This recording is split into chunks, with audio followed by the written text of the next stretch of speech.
Hello guys, welcome back to another movies ranked video. We're ranking all the movies I saw in October. It has been an absolutely insane month. I basically saw 30 new movies that came out in a little bit of September and also October, of course, because I was on holidays for 2 weeks of September. So September's was really small. I think there was like 5 or 6.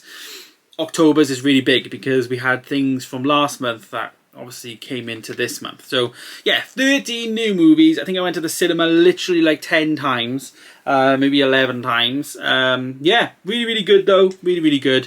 Let's get into it. Starting in number 13, we have got Lyle Crocodile. 2-star I gave that, starring Javier Bardem, Shawn Mendes. It's basically about a talking crocodile that can sing. That's as much as I can say about it. Didn't enjoy it. I didn't think the crocodile looked particularly that good as well in terms of the animation of the crocodile. And I didn't really... boring. It was boring. Totally boring. Waste of my time and one of those things. Of course, many people commented on it saying, why do I watch bad films? Well, I watch every film. So I try and watch as much different perspectives that I can because a lot of films have surprised me. Unfortunately, Lyle Crocodile did not. Very boring. Very dull. Yeah. Next then, in 12th place, we have Bros. I also gave this a 2-star as well. This was a bit of a disappointment for me. I actually thought this would be really good. It's my latest movie review that came out a couple of days ago, but it just wasn't good. Starring Billy Eichner, he's basically playing a gay man who's having like a bit of relationship struggle. But my biggest problem with the movie is everything that was in the trailer was the best parts of the film, and it did spoil the experience for me. The film itself I didn't think was that special. If I probably didn't see the trailer, I may have gave it like a 3-star. But 2-star overall. It's just a bit of a boring rom-com about 2 gay people who trying to, like, you know, get a spark. It just felt a bit forced, which is not the actor's fault or anything. I think the performances were good. I just felt like it just wasn't funny. It just wasn't funny. Next then, in 11th, this is an Apple TV Plus movie that came out last month, and this is The Greatest Beer Run Ever. This stars Zac Efron, and it's basically about him going to the Vietnam War, like to go and see his friends who are actually fighting in the war, and he wants to just go and give them a beer. It's based on a true story as well, which is inspiring. But it was pretty dull. There wasn't much like much going on in the film. I felt like they kind of dragged out a lot of elements.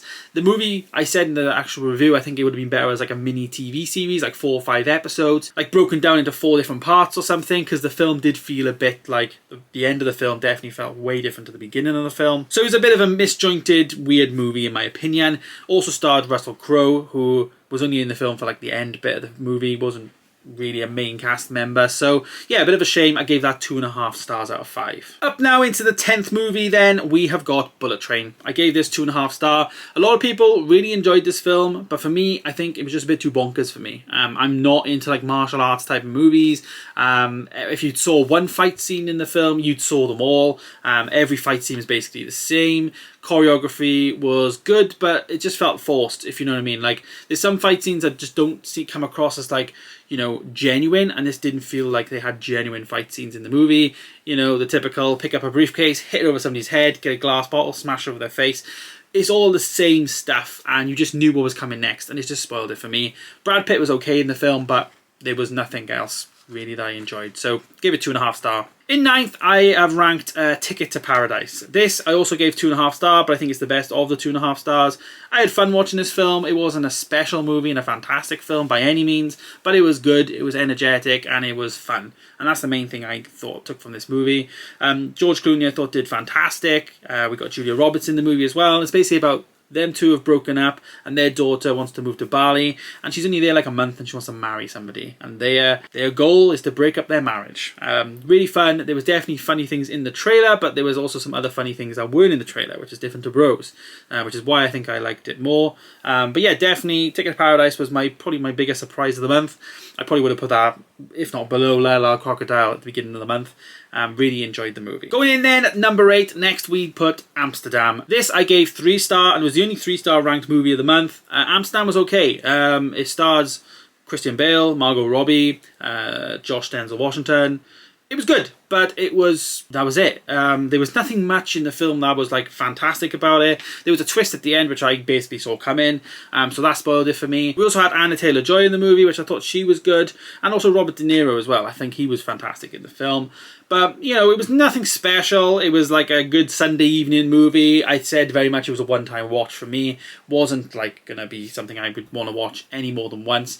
But it was okay. I think performance-wise, individually, I think it was good. But I think just like the story for me was just a bit strange and nothing really entertaining for me personally. Coming in number 7 then, and this could be controversial, especially with like Hannah, because she absolutely loved this film. I gave this to Don't Worry Darling. I gave it a 3.5 star. Now, it just didn't, I was bored. It wasn't a very good movie in my opinion. Obviously, this one came out in September, so this was one of those September releases. It just didn't, I was bored. I was bored throughout the film. There was some bits in there that were pretty good, and like the director did a really good job, I felt, in some of her like, you know, framing and the shots and the soundtrack I thought was brilliant.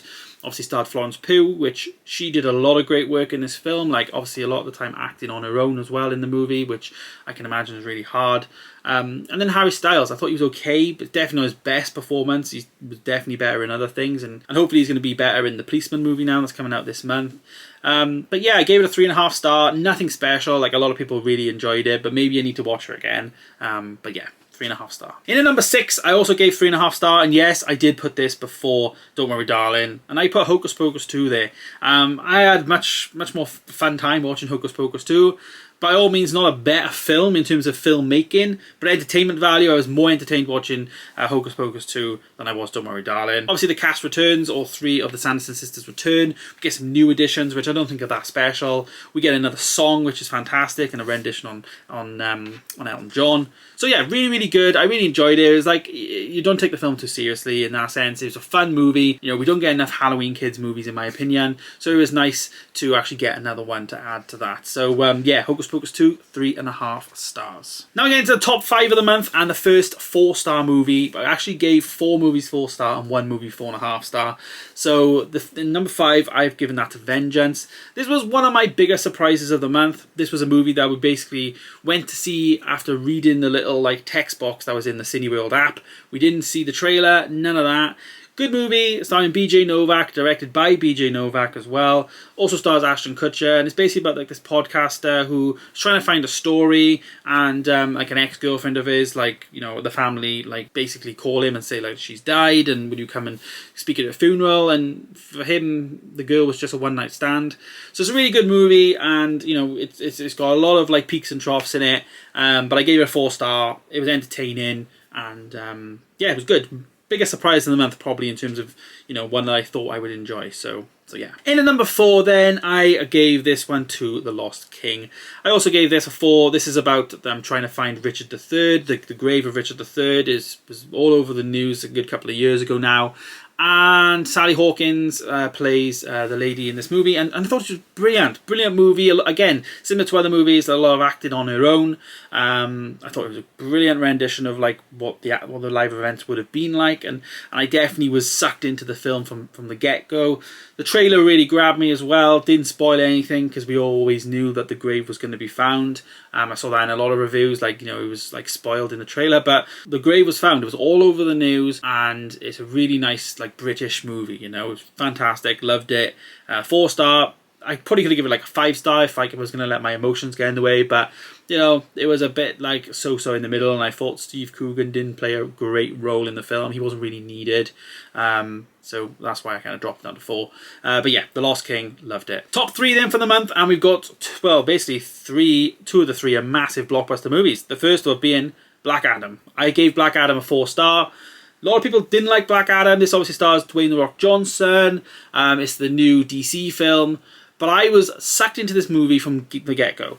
Now, it's not a fantastic looking movie, as what I said in my full review. It's not like one of the best made DC movies, but I think it's a fantastic origin story to figure out who Black Adam is. They didn't even say Black Adam was his name until like the end of the movie, because it was trying to figure out who he was. Like, he was known as Darth Adam or Dark Adam or something like that, like or the Black Death or something like that. It was a very, very different movie from that aspect. And it was all about Dwayne Johnson trying to figure out who he is. I didn't like Pierce Brosnan's performance and some of the other extended cast. I didn't think they were that great in the movie.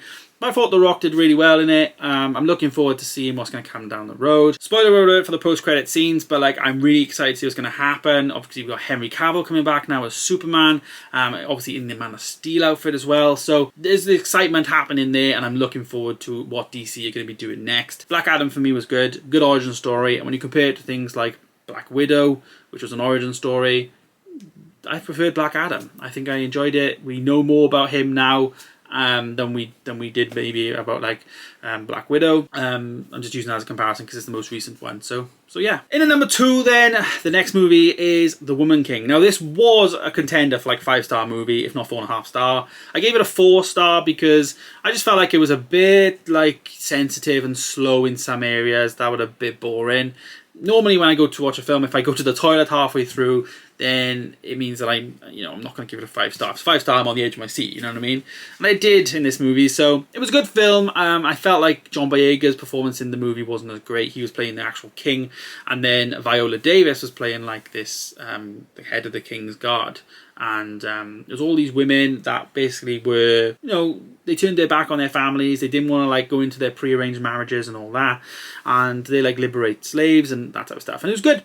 Really good. Very like authentically fantastic movie. Lashana Lynch as well is in there, who also starred in No Time to Die, and most recently is going to be in the new Matilda movie. But she was brilliant in this. Like, she was fantastic. So I gave it a 4-star, but it's the best 4-star of all the 4 stars. Fantastically shot, a really good soundtrack, very, very authentic in terms of Africa and all that, and a great looking movie as well. I really thoroughly enjoyed it, and I gave that a 4-star. So we're at the end of the video. If you are still here, thanks so much for watching. But we're here now, and we're on the best movie of the month, and this was one that I actually went to see last week. This is The Banshees of Inisherin. I gave this a 4.5 star, and it was really hard not to give it that score. A lot of people loving it and giving it 5 stars. But for me, I gave it a 4.5. I thought it was good. It stars Brendan Gleeson and Colin Farrell. And Brendan Gleeson's character basically just turns to his friend and he doesn't want to be his friend anymore.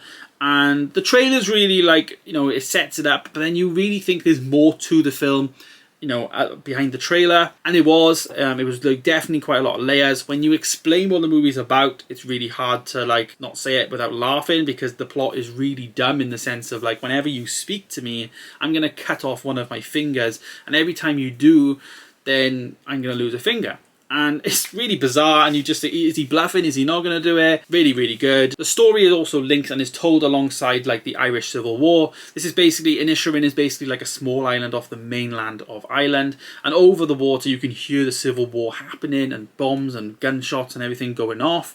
So it's 2 stories going on at the same time. And almost like the small island has a bit of a civil war happening between them, because they're like at each other's throats or whatever. But I really enjoyed it. Colin Farrell was fantastic in this movie, and I think he definitely deserves like an Oscar nomination in my opinion for this.